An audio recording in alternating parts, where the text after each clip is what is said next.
గారు ఎవరు ఉన్నారో వారిని మ్యాపింగ్ చేయాలి. దాని కొరకు ఇక్కడ మ్యాపింగ్ అని చెప్పి ఉంటుంది. ఈ మ్యాపింగ్ మీద క్లిక్ చేయండి. ఇక్కడ హెడ్ ఆఫ్ స్కూల్ అని చెప్పి ఇక్కడ సెలెక్ట్ చేసుకోండి. సెలెక్ట్ రీజన్ వద్ద విత్ ఇన్ స్కూల్ అని చెప్పి సెలెక్ట్ చేసేసుకోండి. ఇక్కడ select staff to be mapped వద్ద ఆ పాఠశాలలో ఉన్న టీచర్స్ అందరు కనిపిస్తారు. ఏ టీచర్ అయితే హెడ్ మాస్టర్గా ఉంటున్నారో ఆ టీచర్ని సెలెక్ట్ చేసుకొని అప్డేట్ మీద క్లిక్ చేయాల్సి ఉంటుంది.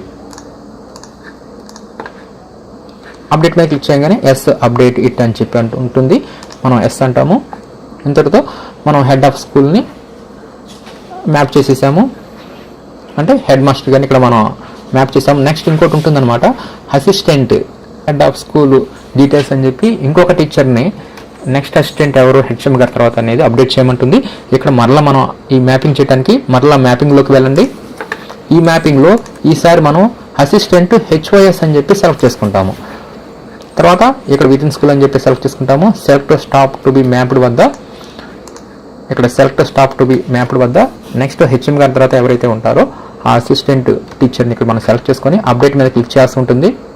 ఒకవేళ సింగిల్ టీచర్ పాఠశాలలు ఉంటే మనం అసిస్టెంట్ హెడ్ టీచర్ ఎవరు ఉంటారు కాబట్టి దానిని అప్డేట్ చేయాల్సిన అవసరం లేదు. ఓన్లీ హెచ్ఓఎస్ డీటెయిల్స్ని అప్డేట్ చేస్తే సరిపోతుంది. ఇంకా మిగతా పాఠశాలలు అందరూ కూడా హెచ్ఓఎస్ హెచ్ఎం గారి యొక్క పేరుని అప్డేట్ చేయాలి. నెక్స్ట్ అసిస్టెంట్ పేరుని ఇక్కడ మనం అప్డేట్ అనేది చేసుకోవాల్సి ఉంటుంది.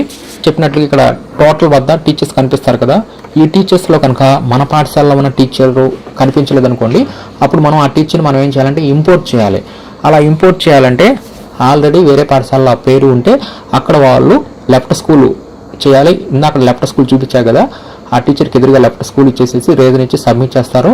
ఇలా లెఫ్ట్ స్కూల్ అవతల పాఠశాల వారు సబ్మిట్ చేసిన తర్వాత ఇప్పుడు మనం వారిని ఇంపోర్ట్ చేయాలి. ఇంపోర్ట్ చేయడం కొరకు ఇక్కడే మనకి ఇంపోర్ట్ స్టాప్ అని చెప్పి ఉంటుంది. ఇక్కడ ఆ టీచర్ యొక్క national code, date of birth ఇస్తాం. ఒకవేళ నేషనల్ కోడ్ తెలియలేదనుకోండి, ఇక్కడే గెట్ నేషనల్ కోడ్ అని చెప్పి ఆప్షన్ ఉంటుంది. దీంట్లో ఆ టీచర్ యొక్క పూర్తి Aadhaar number, date of birth ఇచ్చి సెర్చ్ చేస్తే మనకి ఆ నేషనల్ కోడ్ వస్తుంది.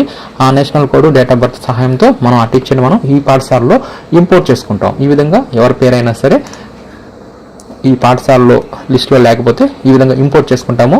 యాడ్ న్యూ స్టాఫ్ అనేది ఏంటంటే కొత్త డిఎస్సి వారిని, లేదంటే యూడైజీలో ఇప్పటి వరకు పేరు లేకపోతే వారిని యాడ్ న్యూ స్టాఫ్ ద్వారా మనం యాడ్ చేసుకుంటాం. ఈ రెండు ఆప్షన్స్ ఇవన్నమాట.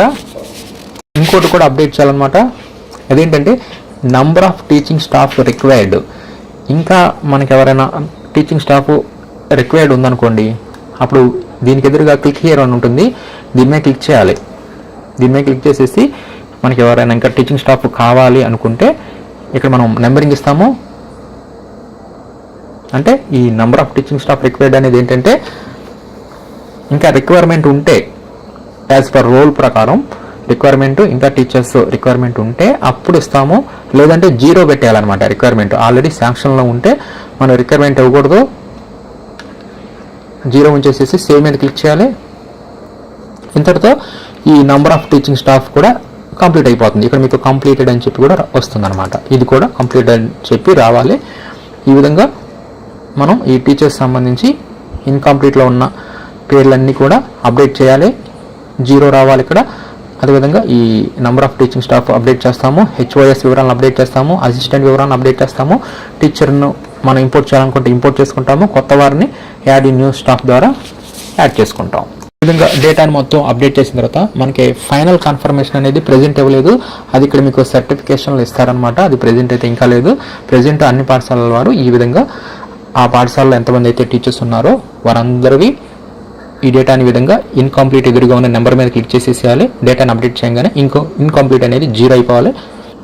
ఎవరైనా పాఠశాల నుంచి వేరే పాఠశాలకు వెళితే లెఫ్ట్ స్కూల్ ఆప్షన్ యూజ్ చేయాలి. తర్వాత ఫైనల్గా ఈ సర్టిఫికేషన్ మాడ్యూల్ అంటే ఈ సర్టిఫికేషన్ ఫైనల్ కన్ఫర్మేషన్ అంటారు. ఇది ఇస్తే తర్వాత మీకు వీడియో రూపంలో మరలా తెలియచేయడం జరుగుతుంది. ప్రెజెంట్ అయితే మాత్రం ఈ విధంగా ఈ టీచర్ మాడ్యూల్కి సంబంధించి ఈ డేటాని ఈ విధంగా అప్డేట్ అనేది చేయాల్సి ఉంటుంది.